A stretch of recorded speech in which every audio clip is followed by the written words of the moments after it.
nothing in between, then I wish you somewhere in between good night and good morning. So welcome all of you. I am very much delighted to have you today at this virtual masterclass or virtual gathering in which we focus on the circular economy with a specific focus on innovative startups with sustainable and circular business models. This workshop today is actually being organized as part of Hanns-Seidel Foundation's Think Global Sustainability Network. And this network aims at connecting actors at the global level, but also at different regional levels, institutions, private sector stakeholders, and also civil society organizations worldwide to tackle climate change. The network provides its partners with a platform to communicate, collaborate, and connect on issues related to climate change, environment, energy, and sustainable development. And the key component of our Think Global Sustainability Network is, of course, our focus on circular economy that we are discussing today, and more specifically on sustainable business startups. And I will provide you with some snapshots of our work on the local, on the regional, but also on the global level on this issue in a minute. But before I do this, I would also like to take this brief opportunity to introduce the Hanns-Seidel Foundation to you, as I am aware most of you that are with us today in this virtual Zoom call today, or Zoom meeting today, are some way or another connected to Hanns-Seidel Foundation or to one of our regional networks, but it might still be worthwhile to get an idea again of who we are at Hanns-Seidel Foundation and what we do. The Hanns-Seidel Foundation is a German political foundation affiliated to the Christian Social Union based in Munich in the Free State of Bavaria in Germany. And we do work in the service of democracy, peace, and development. And this is our underlying motto for activities, not only in Germany, but of course, particularly in our project countries all around the world. In our work, we do not act on behalf of the German government, but we are actually mandated by the German Bundestag. This is our federal parliament. And that means we have opportunities in ways that we can act in largely independently of bilateral government development and international cooperation. Our international activities seek to promote sustainable development by following the principles of self-help, subsidiarity, as well as democratic and inclusive decision-making processes. So can we go to the next slide, please?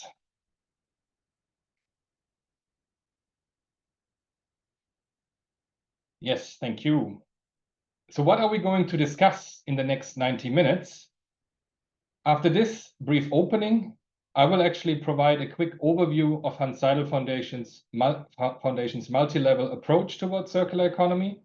We will then have Dr. Jan Jordan from the RWTH Aachen discussing sustainable business models and startups as drivers for the circular economy in Europe and ASEAN.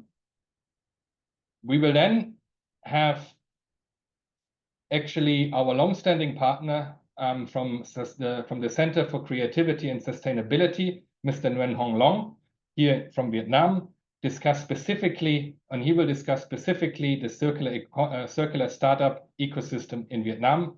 And finally, and this is, I would say, the core part of today's event, we will have some exciting case studies from Vietnam and Indonesia. And I'm very glad that we have Joshua Chandra from Plana in Indonesia, Ho Viet Hai from Alternō in Vietnam, and Chanti Thang from also from Vietnam, who will actually present their business cases today. And while, of course, I have heard some of your business cases before, I'm still very much excited to listen to your progress and your inspiring success stories.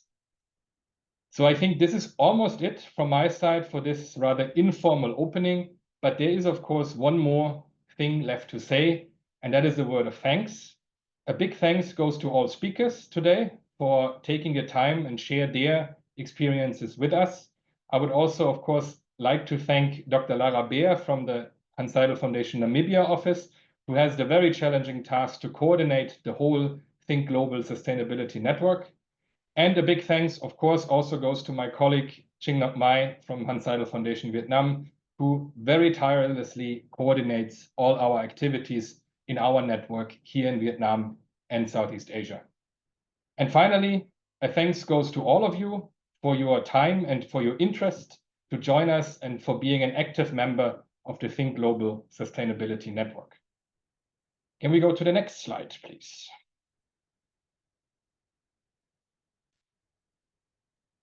So as I said, I will provide a brief snapshot of our multi-level approach towards circular economy, mainly from our Hanns-Seidel Foundation office in Vietnam, but also as part of our involvement in Hanns-Seidel Foundation Think Global Sustainability Network. In Vietnam, we focus on circular economy, actually on provincial levels and on the national level. Can I have the next slide, please?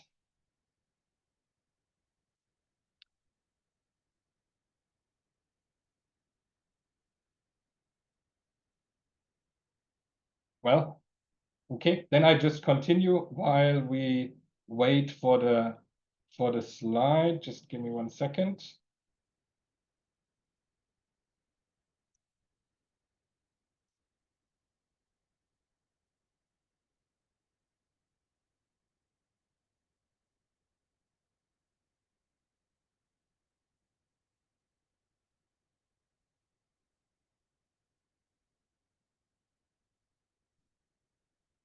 Well, there's something wrong with the screen share, so just give me 1 second.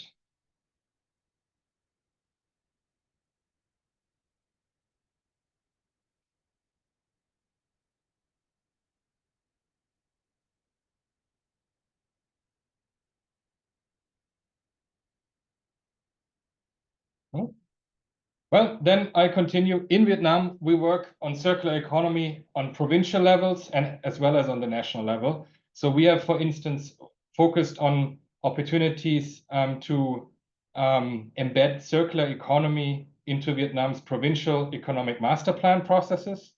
And that was done jointly, and now you can see the slides. That was done jointly with the Institute for Circular Economy Development in Ho Chi Minh City. And on the national level, in the past 2 years, we actually have in Vietnam focused specifically on the development process of the National Action Plan on Circular Economy in Vietnam. And this included various consultation workshops and trainings on waste management, for instance, on circular economy indicators, and a long-standing and quite complicated dialogue process with a wide range of stakeholders. And we are very glad that this long process actually will come to an end very soon. There will be the 2024 National Circular Economy Forum in Vietnam on 10th of December this year, where the National Action Plan on Circular Economy of Vietnam will be officially launched. Next slide, please. And in Vietnam, we do not only focus on policy development in the context of circular economy, but in Vietnam, we also focus, or that focus on circular economy involves a strong focus on sustainable business models and startups. So since 2020, we have collaborated with the Center for Creativity and Sustainability, and Mr. Long is here with us today, in organizing the so-called Climate Launchpad Vietnam. And the Climate Launchpad is actually much more than just a startup competition. It also includes intensive training, mentoring, coaching sessions for sustainable startups, and that cover various aspects of sustainable entrepreneurship. Since 2020, we have received for the Climate Launchpad Vietnam over 130 applications from more than 20 cities in Vietnam, and actually had in the end over 13, or pretty much exactly 13 winners. And actually, and this is, I'm very glad today that we have some of our success stories from the Climate Launchpad Vietnam ecosystem with us.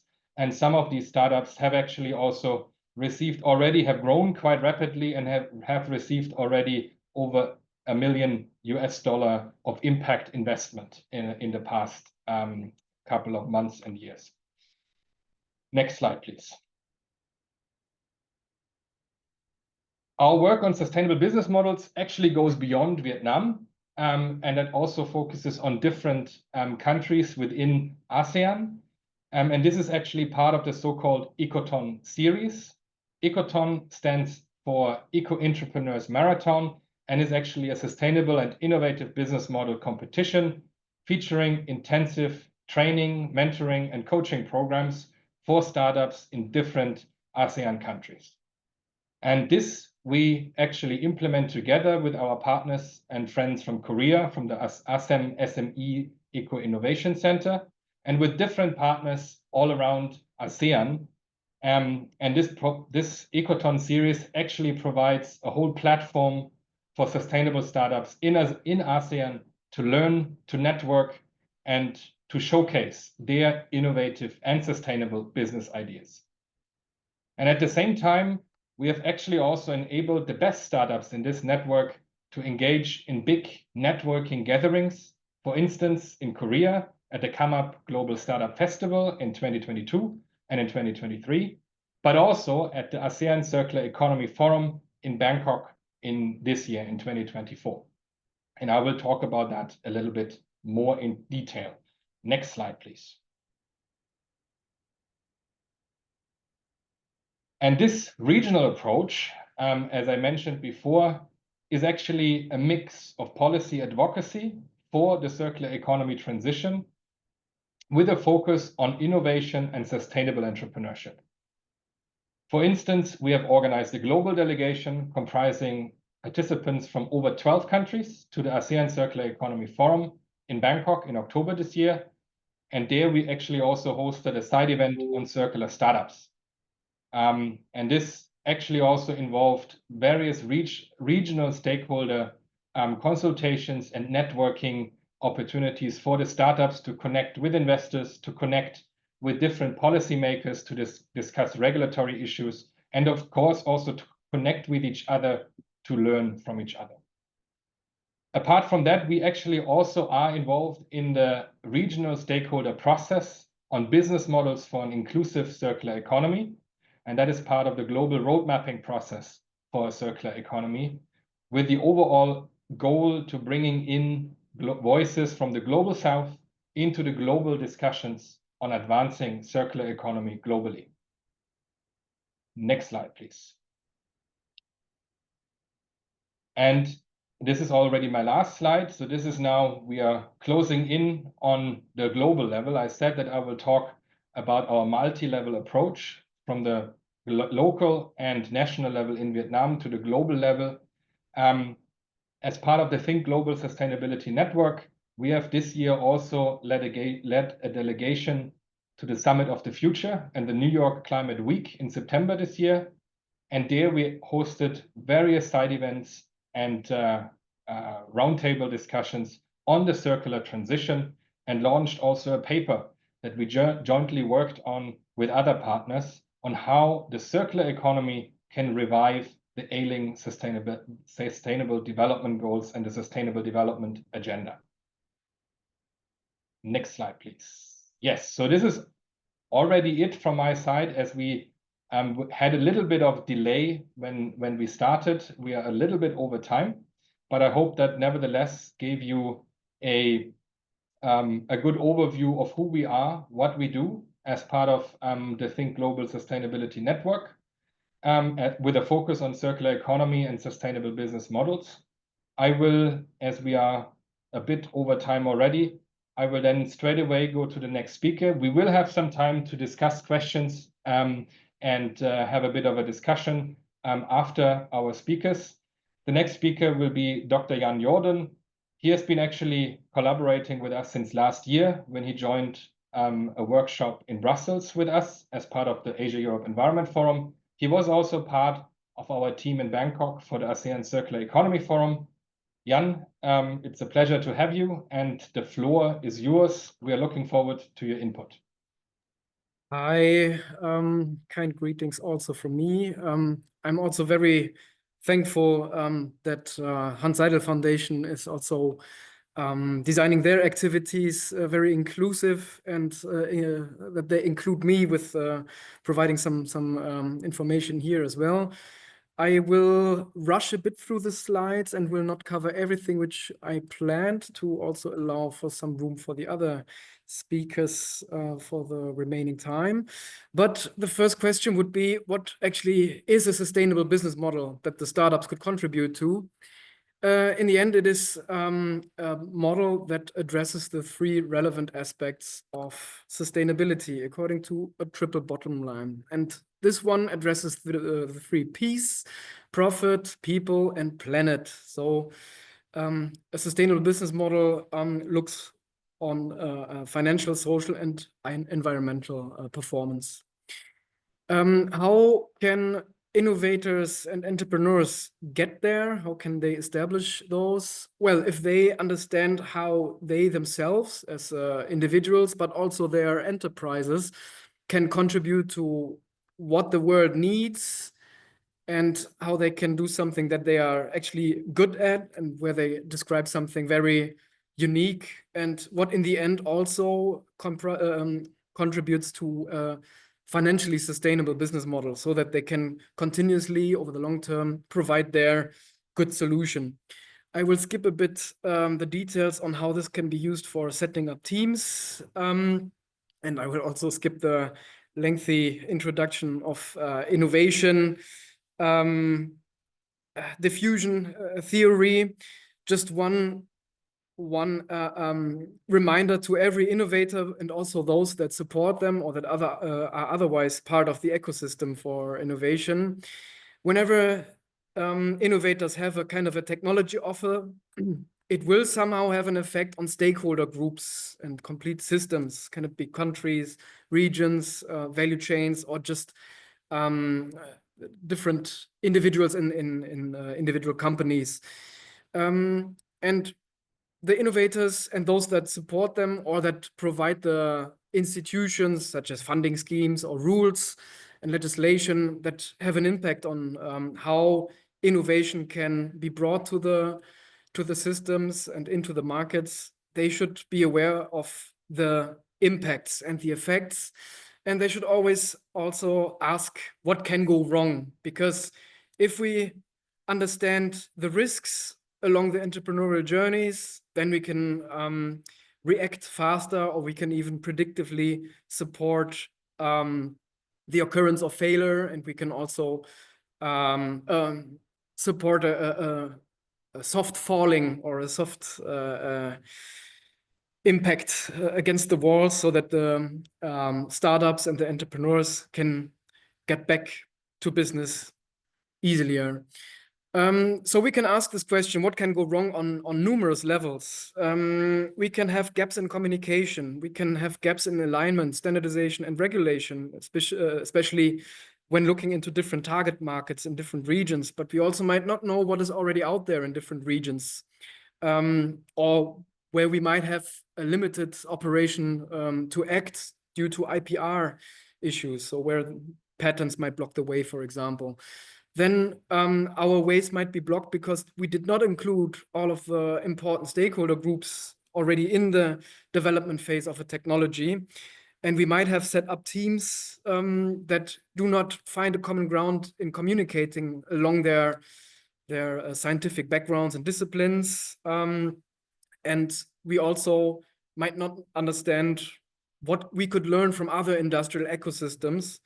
Where could we get inspiration from? But one very important factor nearly always is that startups and entrepreneurs need financing, and they need other resources, for example, human resources. And it's not always easy to find those or to have actually access to those. And as supporters of entrepreneurship, we need to also address these challenges. And we find in the European Green Deal a number of mechanisms that would be able to finance the transition, and hence also support startups and entrepreneurs. therefore, the European Commission has invested quite a bunch of money there. Interesting for stakeholders outside of Europe and especially from ASEAN. Could be that most of the programs actually do also allow funding for partners from Southeast Asia. But nevertheless, you always have problems or challenges regarding the low success rate, because you always have a lot of proposals that are submitted to certain calls, and then you might have created a lot of effort, and in the end you leave the room empty-handed, or at least with a lot of learnings and potentially new helpful contacts. So the Climate Launchpad was already mentioned as one good format, which is also active outside of Europe. Then we have the European Innovation Council. This is a very interesting format, but it is very difficult. Also at the event in Brussels that Michael mentioned, we had one grantee already there, one company that has received the EIC grant, and they really made something out of that funding, and they have absolutely increased their sales, and it was really helpful to them. And so the colleague from Portugal also provided his knowledge in formats of Hanns-Seidel Foundation. Nevertheless, this is one example where we have some very interesting funding format, but also here we need to ask what can go wrong, and this can be answered directly by the responsible person, the president of this whole funding scheme, the 10 billion euro man, because only around 5% of applicants receive that funding. So that for entrepreneurship supporters is also one very important point. Where do we direct the entrepreneurs to? So which formats of funding and support do we suggest, and not let them run into unexpected risks? So also here again, we always need to ask what can go wrong on all of these levels. And now I would like to also come back to what Michael mentioned, because there's something to be done right. And this is, to my understanding, how Hanns-Seidel Foundation did with their Think Global delegation to the ASEAN Circular Economy Forum. Because on day one, we had a really nice pre-forum workshop with some knowledge exchange from different continents even. So this was really nice to see also contributors from Africa and South America, all sharing their experience and ideas. And then on the second day, we had a dedicated side event on circular startups on ASEAN. We had way more people in the room than we were actually expecting, so this was really good. And then on day 3, we had a kind of a joint and guided visit of the ASEF main event, as well as the SX, so the largest sustainability expo in Southeast Asia, which was followed by a farewell dinner. But it doesn't stop there, because out of this very nice row of communities, of activities, we're also members of ministries were together with people from academia and startup from the startup ecosystem themselves. They formed a group on WhatsApp, and still you can see information shared, and people stay in touch there. So this is really one very, very strong and interesting format that was created there. Thank you, Hanns-Seidel Foundation. Thank you, Michael and Mai, for this great experience, and looking forward to further activities in that sense. Nearly 1 minute, too much. Thank you. Okay. Thank you, Jan. Not only thank you, I not only thank you for the great input, but also of making good time for us starting late. Not to waste any more time, I will straight hand over to Long. Long, it's a great pleasure to have you with us as well. You have been a long-standing partner of Hanns-Seidel Foundation, and I mentioned already some of our projects specifically related to the Climate Launchpad in Vietnam. So without further ado, Long, the floor is yours. I'm looking forward to your input. Thank you. So I will try to share my presentation. Could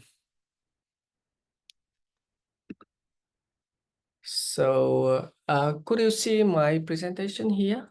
Yes. Yes. Okay.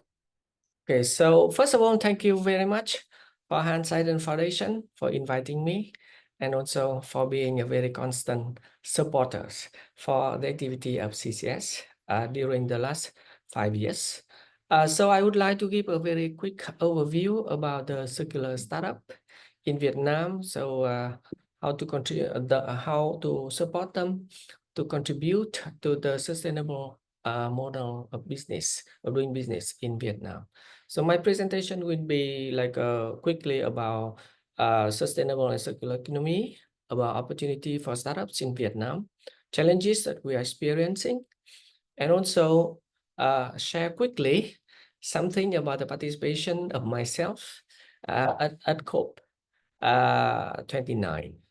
So I would like to skip on the theoretical definition of circular economy, or like a sustainable consumption and production.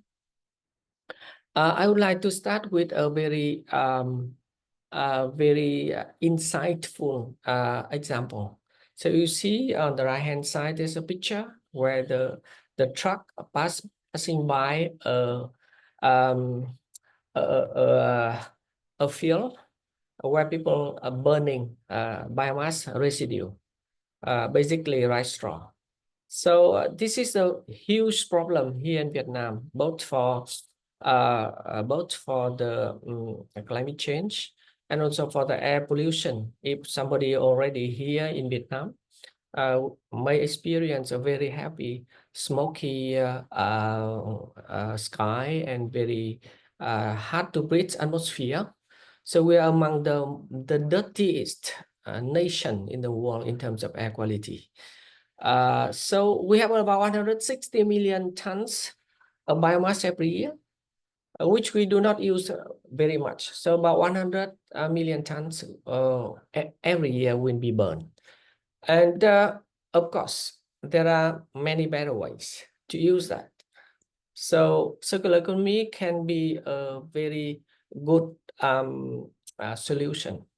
If you look at the picture on the top, you see that we can convert it into renewable energy, thermal energy. So this is clean and green at the same time. Or we can make it into like the material that we use for the construction material, or we can use that for other daily use, applying for the life. So there are better ways. I just would like to share quickly, if you can look at this. So basically, through the material extraction to production, distribution, use, and end of life, normally our traditional business model is that I give you the material, you give me the money.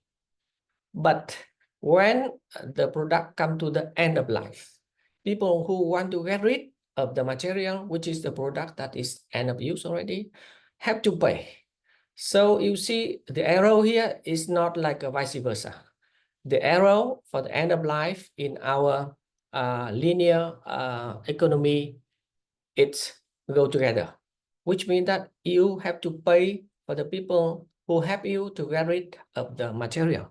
So if we can change the arrow, this is to me circular economy. And basically relating to the turning around the arrow, it's the main work that we have been doing here in CCS since last 11 years. So yeah, and I have to say that there are many opportunities, because actually we are turning the resources into waste and into pollution, and now we try to turn it back. We put it as the resources. So first of all, if we look at the key factors for the enabling environment for the startups in my country, we see that there is at least theoretical government support. So by policy, by encouragement, by mass media, yes, we have that. Of course, still something to be discussed with the actual implementation and other thing. But anyhow, the support is there. Collaboration and partnership, there are already some, not so efficient yet, but there are. Like collaborations between research institutions, labs, industry experts, universities, international partners with the startup. Not so efficient yet, not so rampant yet, but yes, there are. And access to funding. Right now, there are some, I would say, modest, successful case studies for the access to funding already. No, so I have to admit that majority of the startup in Vietnam, at least for climate launchpad that we are involving and supporting, we see that they're still struggling very much with seeking for funding, but at least some of them already get it. And you will be able to hear more from our colleague, from like the case studies and from the startups. Also, we have the ecosystem. So there is like the green startup competition, green startup support incubators and accelerators, and also some like angel investors already come. And actually CCS itself is also an innovator. So we also see that this ecosystem is really helpful. Of course, the challenging thing is that sometimes it's very much time consuming for you. And time is one of the most precious resource for the startup. Next is about the skilled workforce. So expertise are there, not so brilliant, but they are there. Some brilliant, I would say, but not all of them. Okay. And the challenges is like we have difficulty in we as the startups in positioning ourselves. So where should I put our products in? So how I can compare, how I can do the pricing properly for my product. That's also the issue. And a lot of people come from science and technology. They are very good at that, but they are not have the basic business skills. And of course, the limit in finance and human resources. And of course, I said before about time. But anyhow, there are many successful case studies already, and you see a lot of their product here that I try to show some of them on the screen. The other challenges is also the lack of effectiveness in policy implementation. For example, if you want to access to finance, they ask for the mortgage of your land or of your assets. So it's not easy. And also the connection and the network, they are there, but not so very successful in terms of international networks, like outsourcing, like exporting, like knowing about the regulations in the export countries and other things. So we see that the survival rate of the CLP is quite high. And we see also that about 70% of the surviving startups in Vietnam are in accelerating, which means that they are looking for funding and financing opportunity a lot. So that's also a challenge for us, and also for Hans partly, because now the requirement become higher and higher every year. Of course, our performance is better and better also every year.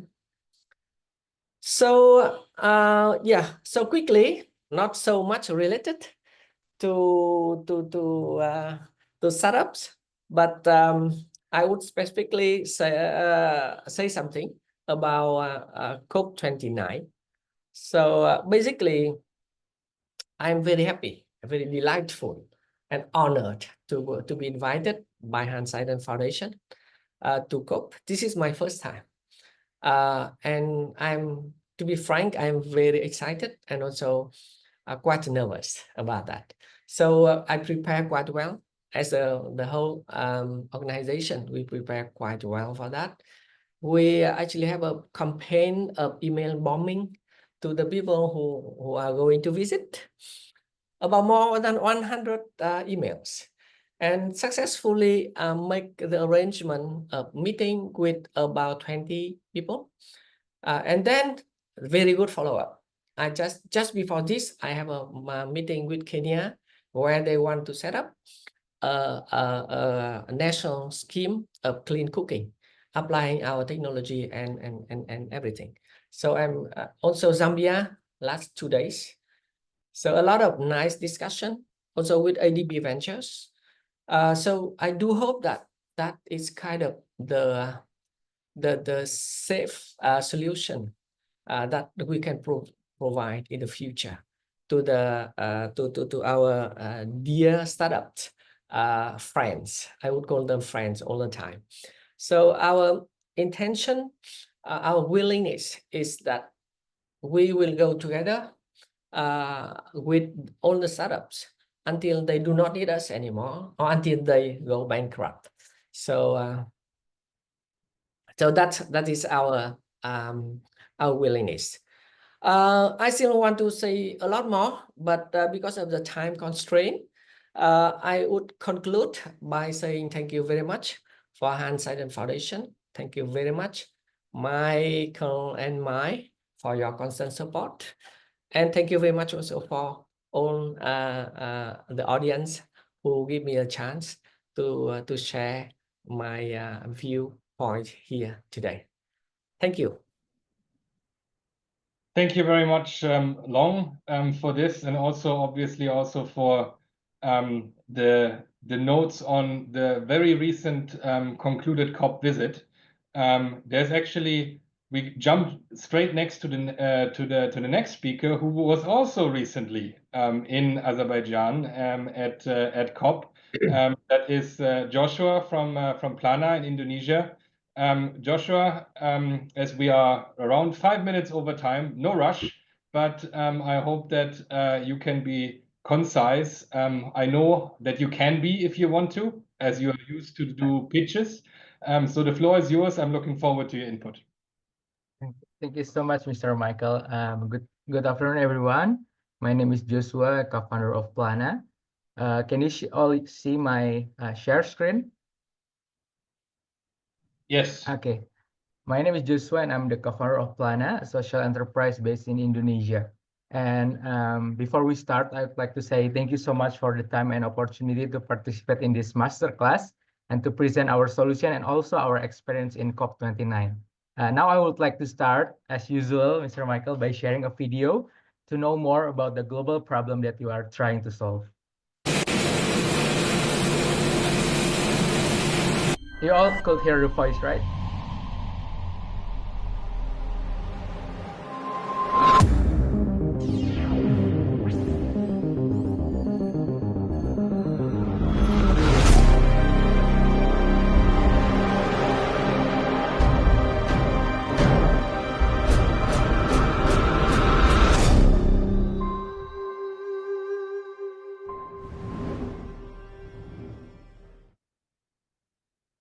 Okay, so the problem in the video, we believe it is happening globally, especially the plastic waste and deforestation problem. So that's why we create Plana. Plana is a social enterprise with a mission to recycle and upcycle all kinds of waste to become a valuable material. We aim to address the urgent issues highlighted in the previous video, where at our facility, we create a valuable product made of sorted waste, where we recycle not by hoarding, but by increasing the value of the waste we use. So given those global problems, those stressing problem, here's the solution that we offer. Plana invented a solution called PlanaWood, a sustainable alternative of natural wood for building materials. Additionally, every time we produce PlanaWood, we recycle rice husk and plastic waste, where our product is consist of 60% rice husk and 30% of plastic waste. Meaning each 3 meters of Plana decking plank recycle up to 2.4 kilograms of plastic waste and 4.8 kilograms of rice husk, where Plana wood could be used as outdoor deckings, also for ceilings, wall panels, and also facades. So here's some video to really demonstrate what we are doing. So this is me at my humble factory. This is our factory located in Jatake. This is our plastic waste that we already cleaned, and also this is their husk. We made it into a new material like this. This mix, and we extrude it into a decking like this.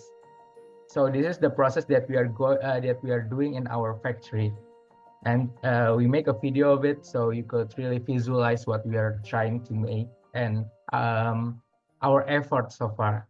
So I'm going to talk now about our solution impact, focusing on our social impact with Plana wood. We believe we can help address environmental issues by recycling plastic waste and rice husk, as well as reducing deforestation by substituting natural wood with Plana wood. Furthermore, by purchasing rice husk and plastic waste at fair prices, we have to enhance the welfare of farmers and scavengers.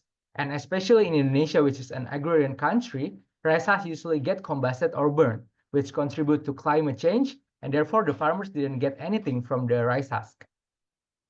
And also, we believe that this is very important. We raise awareness and educate about sustainability in our key activities, because we believe this is truly what changed the behavior and what could make our efforts become more successful if many people starting to adopt our, not just our, but adopt sustainable alternatives. And also, we believe a sustainable and eco-friendly product also needs quality and value that will lead to bigger demand in the market. So we could not just say our product is sustainable, but we could not compete with conventional product. Therefore, we are developing Plana wood to make this product have technical and commercial advantages besides the sustainability value, which is Plana wood is already anti-termite and weatherproof, which means you can put our product in your outdoor area. Plana wood is also waterproof, could withstand pressure up to 3,000 Newton, easy to clean. But the most important of all, Plana wood is also competitive in terms of the price with other conventional products. And in Plana, our vision is to make sustainable product will be better in quality and more affordable for everyone. That's what we are doing with Plana wood. That's why we are trying to create the solution which also remove the pain from adopting natural wood, such as when in Indonesia, especially, we are very stressed when using natural wood because it could get termite and also it could get weathered. That's the pain that we are trying to solve by giving the solutions such as Plana wood.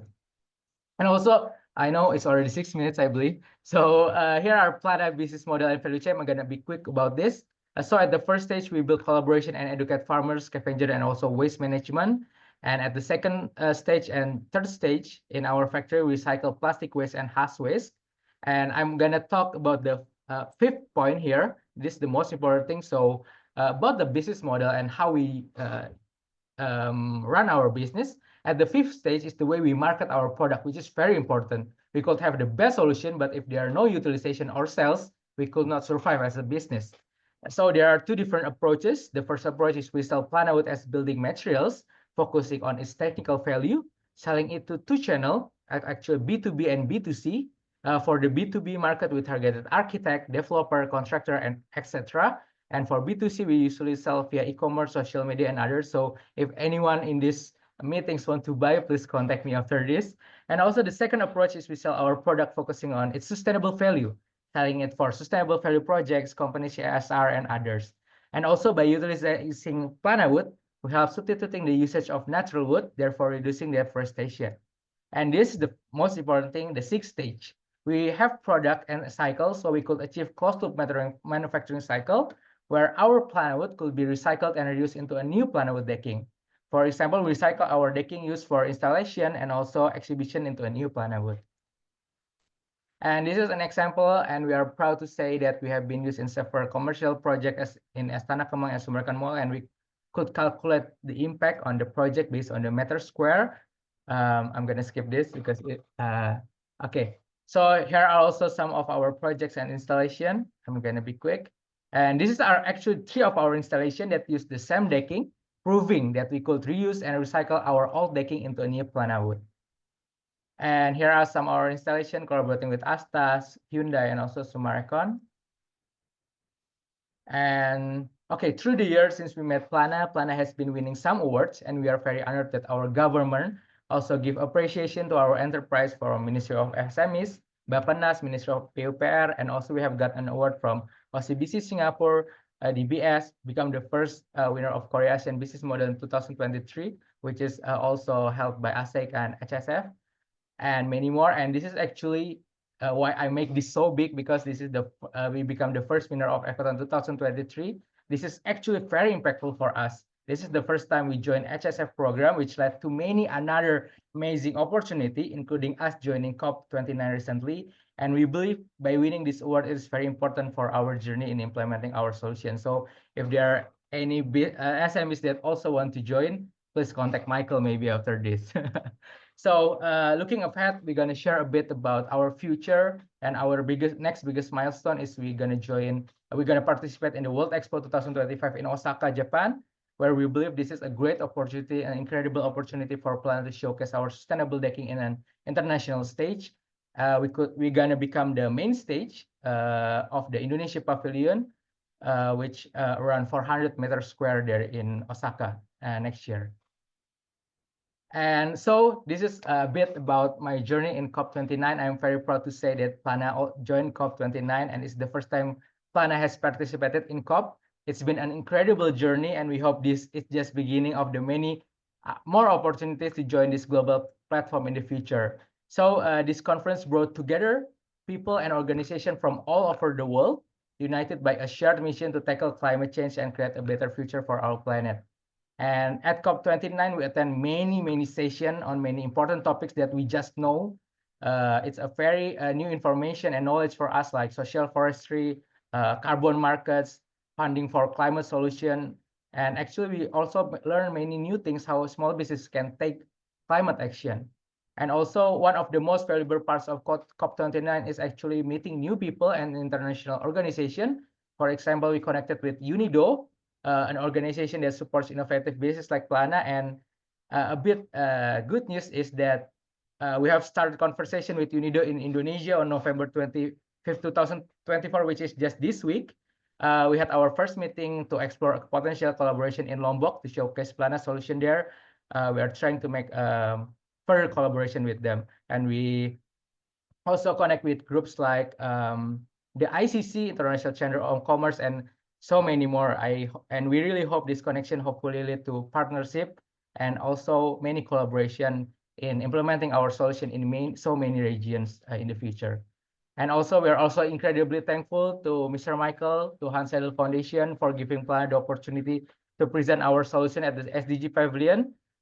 This was a tremendous honor and defining moment for us, where the event is actually focused on how NGOs, business, academics, and youth from all around the world can work together to fight the climate change. This is our delegation, which looks like a new family for me. And this is my last slide. We are so proud to share that our delegation at COP29 was chosen as the spotlight event in the official newsletter of the SDG Pavilion.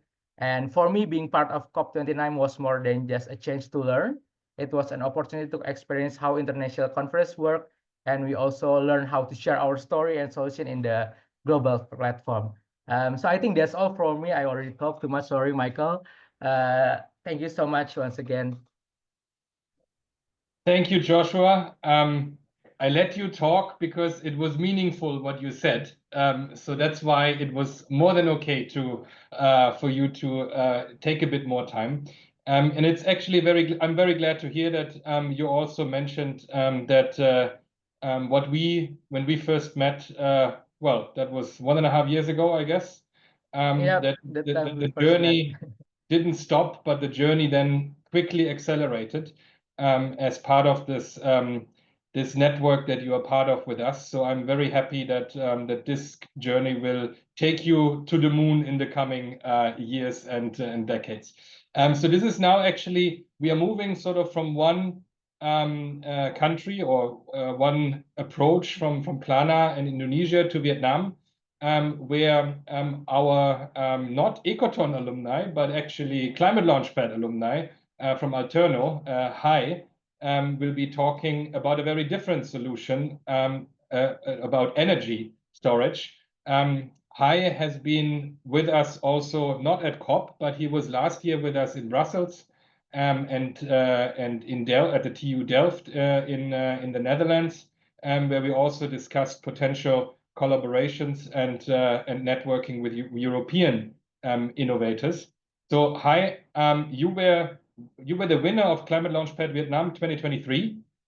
You then were the second prize winner of the Climate Launchpad Asia Pacific in 2023. And then you also, same as Joshua with Plana, went through the roof recently. So I'm very happy to have you with us, and I'm looking forward to your presentation. Thank you. Thank you, Michael, for having us, and thank you everyone for have a chance spend a wonderful Friday to listen to the story on the circular entrepreneur around the world. So I have been just doing my bit, trying to contribute in sustainable development, in travel, in blockchains, and now in the climate tech sector. So what we do, basically we're looking at the time, and this is 1,868 days until 2023 for a new innovative solution to be widely adopted, or we face severe. But this is just 2 days ago, and now the TikTok, the time is running. So this is the motto for Alternō, why we're doing what we're doing and why we want to do things very fast. In an sense, we try to recycle sand. So imagine desert sand, construction sand, any kind of sustainable sand source. We try to recycle it, put it in a box, make from steel, and create a heat battery. With a heat battery, it do not store electricity, but it store heat. And turn out there's a lot of industry that using heat in the form of fossil fuel right now. So we have Pepsi, Centauri's in the pipeline working with Honda, Mercedes, Marubeni's, a lot of big corporations that are using heat in the form of fossil fuel. So I can share a little bit. You see some of the industry. In the car industry, people need to paint the color of the car. And after painting, they put the car through a big oven so it can dry the paint after painting. And to a lot of our surprise, electrical vehicle using LNG to dry. Snack on the wonderful potato chips, on the snack that we love, use a lot of LPGs, diesel to dry and to fry the cooking oil. Fashions, steam has been always using fossil fuel in the fashion industry. So on the clothes we're wearing, yes, it's still using heat from fossil fuel. Coffee, teas, on the great agriculture produce that you enjoy, the part of that is still using a lot of fossil fuel. And these factory, these industry, they cannot use electrical machine because they already invested in a tons of on the fossil fuel based drying system or furnace. So they need a battery to store heat that coming from renewable energy source. So we create a new kind of technology that stand in between renewable energy and the client's heat system. So you can see on the left, we have solar panel, we have grid electricity. That electricity will be heat up in the form of heat and stored in our battery in the middle. And once this heat is stored, it can be transferred to client current system. So they don't have to pay, they don't have to replace any machine. And recycled sand has a very interesting characteristic that it can heat up and it can hold the heat for 6 months. So imagine you can charge the battery with sunlight during the summer, and in the winter, when there's no sunlight, you still have heat coming out from the battery. So that's something we really like about the material that we're working with. This is a world-first system designed for agriculture, foods, and industrial. It's completely zero emissions if you use renewable energies at the source. Our product is ISO 9000 standardized, and it's made from natural sand. So no chemicals, nothing, completely safe. And here is one of the systems that we deploy at Pepsi factories in the north of Vietnam. So it's quite big, but this is the smallest system we have. The big one will be the 20-foot container size. Right now, we can make 2 of this battery. Every 1 battery need 2 days. And more importantly, this battery is 100% explosion free. So there's a lot of battery out there, but more electricity battery explode, and it cannot be good if you use in the factory setting. So the key things that we're doing is to make sure that it's explosion free. It helps save at least 30% for our client. And just for today only, you are the first to see this new product that we still under prototyping. So this is the battery that can be heat up, not using solar panel, but by husk, rice straw, biomass. Because what we realize is right now, a lot of our clients are in the factory and they still need to install solar panel, which is quite costly. But there were thousands, millions of small company that they don't have the money to pay for solar panel. So actually we can use biomass to create the heat. And this is something which we are working on. It can be done in the next 2 or 3 months, but then it can recycle on the other material that are available on the market and then create heat. Further than that, I think what we want to see is no matter how innovative a system can be, cost always the biggest challenge. And as you can see at the COP29, we negotiate, we barely make $300 billion, a fraction of the real money that we need. So for us, how do we get our client to adopt our solutions?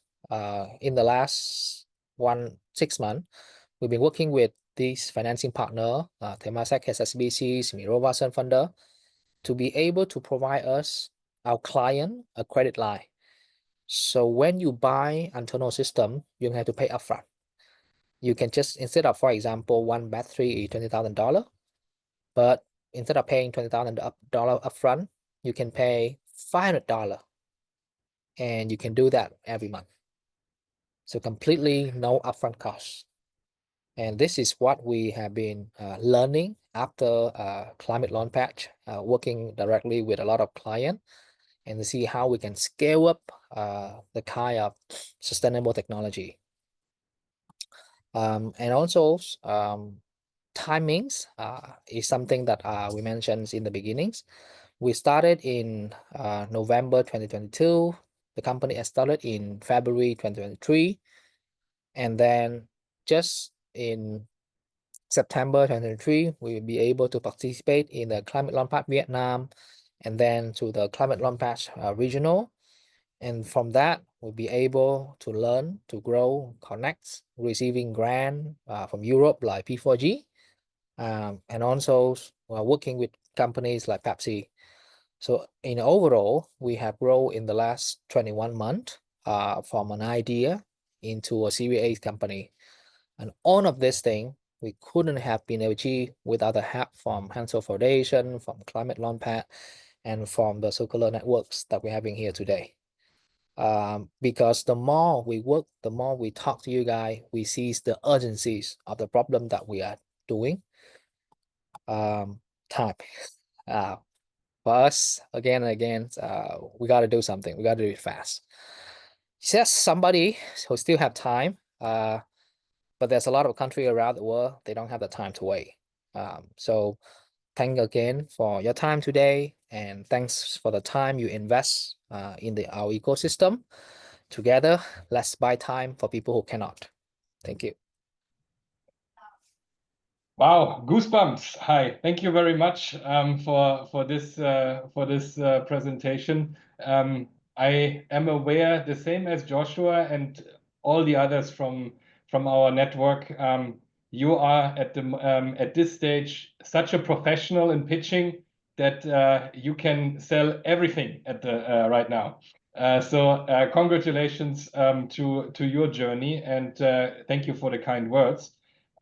We straight move to the next speaker from Fuwa 3E.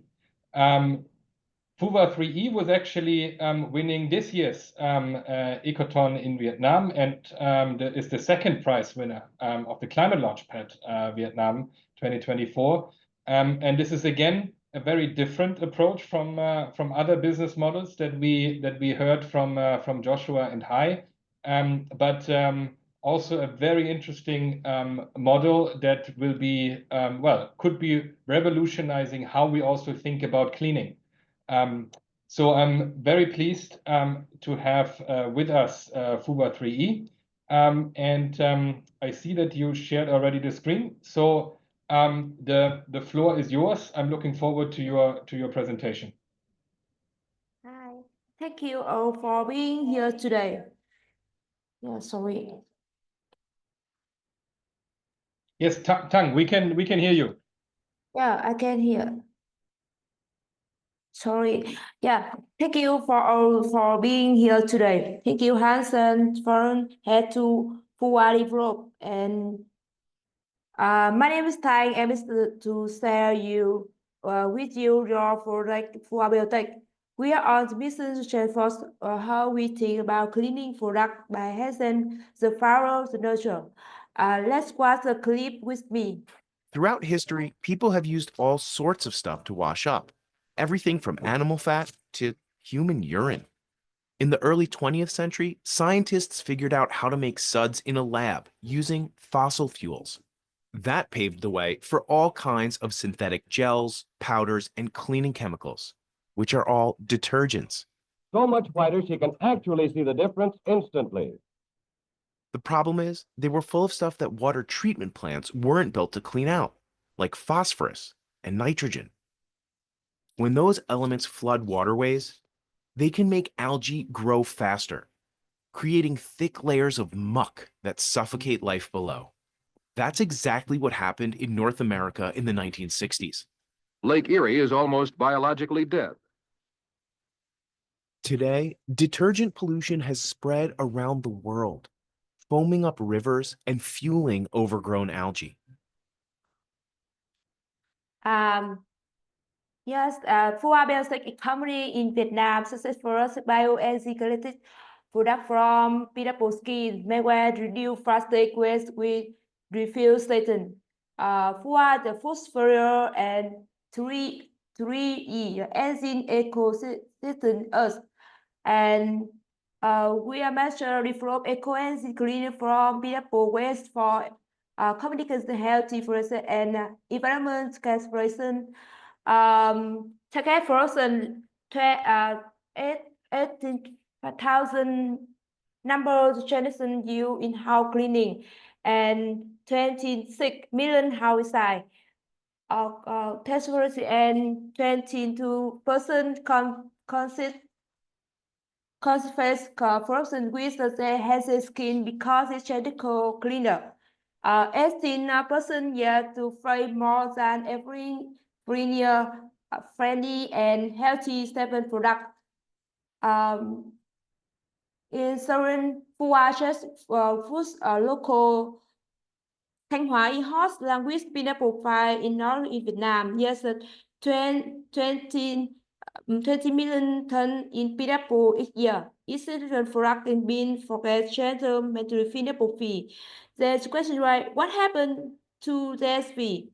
Fuwa Biotech, the social fancy in Vietnam, was leading ways clean organic cleaner from pineapple pea thousand circular economy model. We believe this apparent fee is the future of the global cleaning product, and products bio pineapple pea free on enzyme organic oil is that are our brand and natural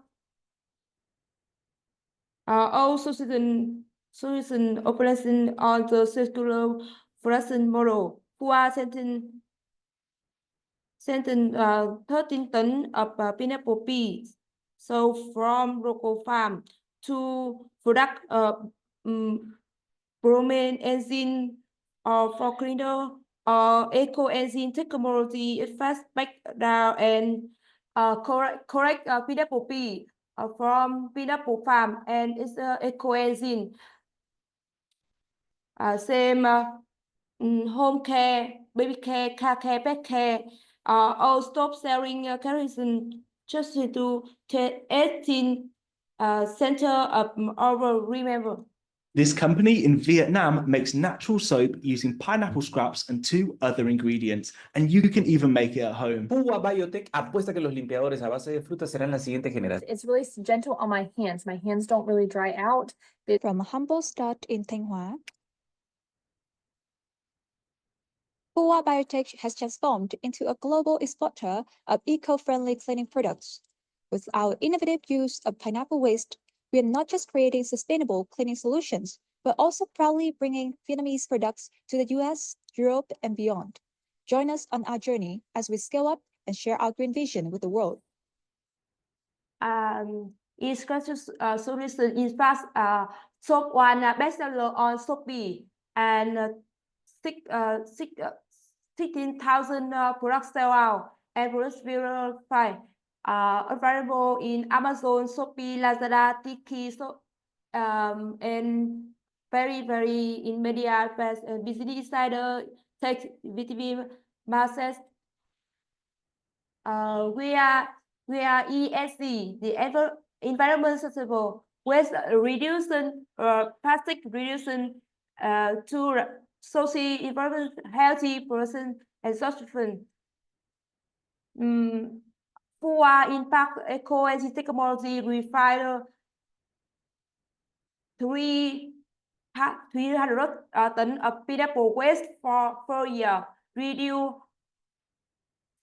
54,000 liters total chemical and finish water in rich soil. In fact, with a secure economy model refill station system, we can save 718 tons of carbonic acid per year, and we have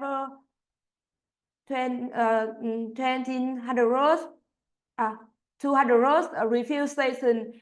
We have 20 and 13% money every, and review 115,000 plastic bottles.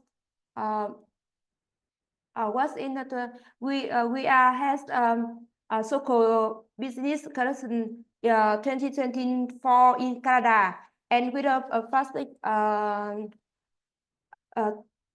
climate power 2024, and humus pride. Then winner Ecoton in Vietnam 2024. Our history was smart. Fuwa is the break developed in 2028.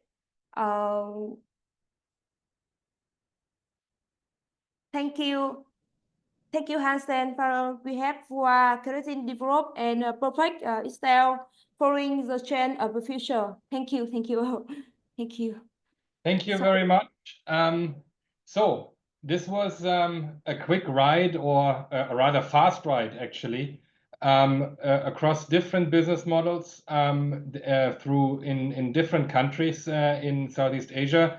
We are slightly over time, so I think I will not do like a quick, like a long summary of all presentations, but maybe we can do a quick round of Q&A. If there are any questions from the audience, either in the chat or straight in the Zoom, feel free to do so. Otherwise, we can also get back to the presenters with some follow-up comments. Yeah. So if there are any immediate reactions, unmute yourself and just shoot. Good, thank you, thank you. Yeah.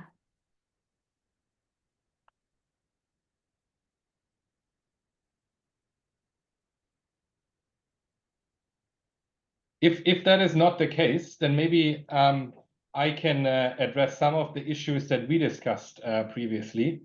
So, for example, Joshua, what you mentioned is very crucial to what we do on the policy level on circular economy.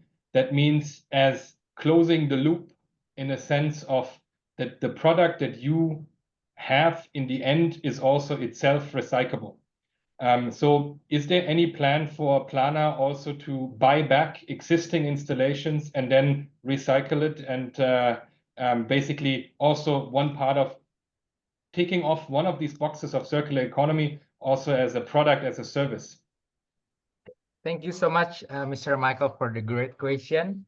So yeah, actually, Plana has been planning to buy back. We give a 30% discount. It's like concept same with Hyundai, what Hyundai offers. So we buy back after we give guarantee for 10 years for weather and anti-termite. So after 10 years, we believe that maybe they want to replace it, and then we could buy it from them for this and give them 30% discount. We could take the waste, and we could they could rebuy it from us with 70% of the price before. Yeah, so that's actually how we try to recollect our unused, our afterlife use products, Mr. Michael. Thank you. Thank you And very also much. maybe a little bit. So actually, one of the biggest waste contributed is actually from exhibition, big expo. That's why we also do the recycling process, not only of after use product from the customers, but we use it after installation or after exhibition that we join. We could reuse it or we could recycle it and make it into another Plana wood for the next exhibition that we're gonna participate in. Excellent, because I think this is one of the big challenges to then also for sustainable business models to create a closed loop system for themselves. Hi, when you are still with us, also a question, because I remember that we discussed in the previous years about you expanding also to other countries and other regions. Do you have any, have you felt anything that there has that supply chain challenges for the global companies that you are partnering with, like Pepsi or like Mercedes, that they are already starting to feel the need to comply with European regulations, for example, CBAM, the Carbon Border Adjustment Mechanism, that this is something that you start to benefit from on your business, or is that something that you have not really felt so far? This is the benefit that that we directly enjoy. Without the CBAM, without on the global legal system, there's no reason for our client to buy our system. And what we can see is they very rush in order to run against the deadline. So there are many corporations. They have a very clear target, like 40% reductions by 2030. And at the factory level, they just tell us that they don't know how they're going to get to the 40%.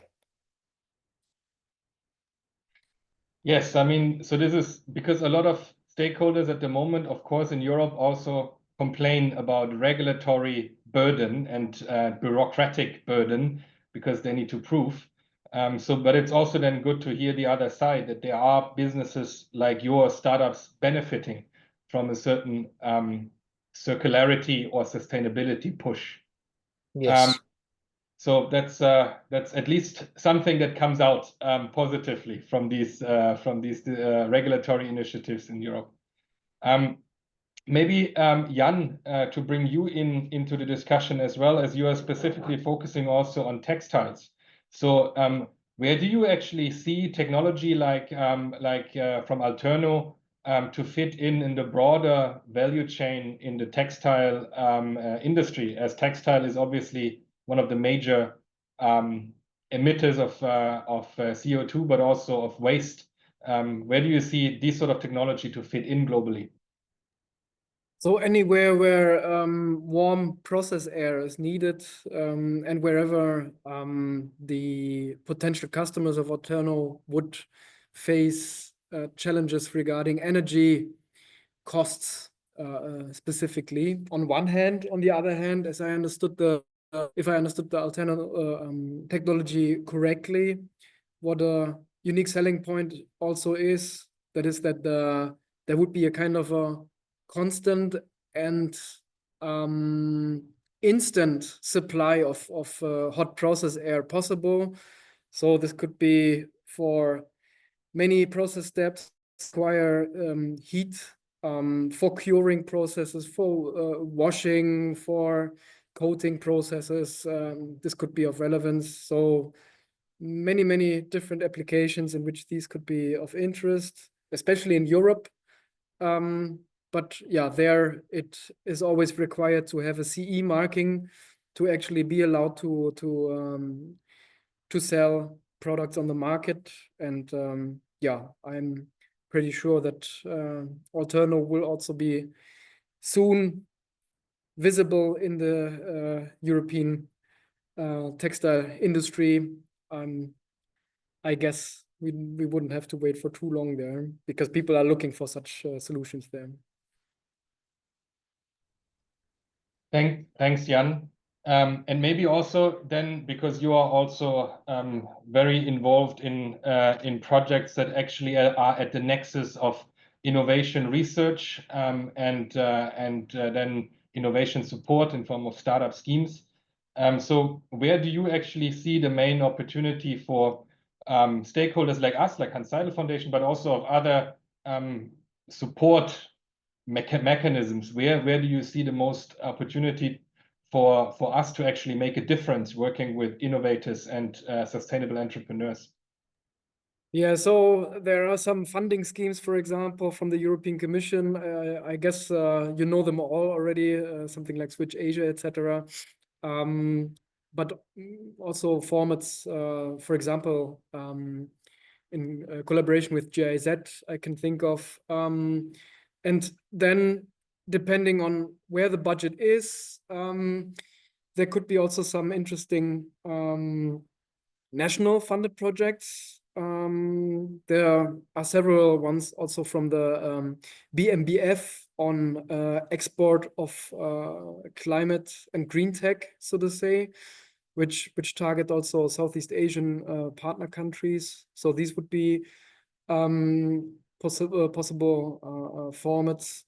And yeah, it depends a bit on what is currently the way forward for the United Nations organizations. So I would have assumed that UNIDO and United Nations Environment Program and so on, so that they also would have an interest in facilitating knowledge exchange and in supporting those that are creating such amazing examples as you are doing with your formats here, and really supporting high quality startups on their way to becoming a scale-up. Then I would furthermore really suggest to also seek the dialogue with other donors, wherever this is somehow also possible for Hanns-Seidel Foundation, for example, from philanthropy side, but also in collaboration with other public-private institutions. So I know it always is somehow depending on the actual format, and if it is somehow also according to the law that needs to be maintained in Germany, for example. So yeah, but there should be numerous opportunities wherever knowledge exchange is being financed. This is the way for Hanns-Seidel Foundation to be also further supported financially. Thank you, Jan. And as we are a political foundation, actually also always focusing I would say, on the policy level and on political support. You mentioned in your presentation also specifically focusing on Vietnam, on certain challenges regarding regulatory support from the government. So out of your perspective, Long, how is or is there, what are the opportunities for an organization like CCS, but also for startups in Vietnam and maybe beyond Vietnam, to get more involved in regulatory and policy discussions on circular economy?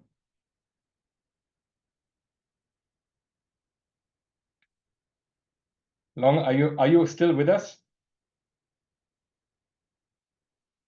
Well, that is not the case. So then let me ask the same question to Joshua, because you are also obviously still also closely connected to some of the policymakers in Indonesia. How do you actually feel is what kind of impact can you as a sustainable startup, as a sustainable entrepreneur can have on regulatory discussions? How do you think also this might need to improve in the sense of that sustainable startups and entrepreneurs, innovators are heard better and heard more to have a bit of a better regulatory framework for that?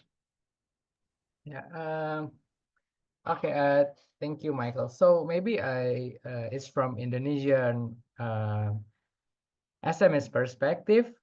We have not really been really involved in the policy making, but there's actually like many supports regarding the sustainable products, such like Indonesia, like me got a project to World Expo. It's like because the ministry is supporting the sustainable product and they want to showcase an Indonesian products, Indonesian SMS products there, Indonesian innovation products in World Expo. But I believe they're trying to do many programs and activities, but I believe it is not as much as another region yet. But they right now making like the structure of the policies, and sadly we have not been involved in the decision making, and I mean in policy making, but actually we really hope to, because we believe like the incentives and stuff in buying sustainable products, and also if it's regulated by the government, it could really support the adoption of our sustainable products. And actually many of our sustainable solution in Indonesia is not really adopted maximally in Indonesia government projects. That's why we are still trying to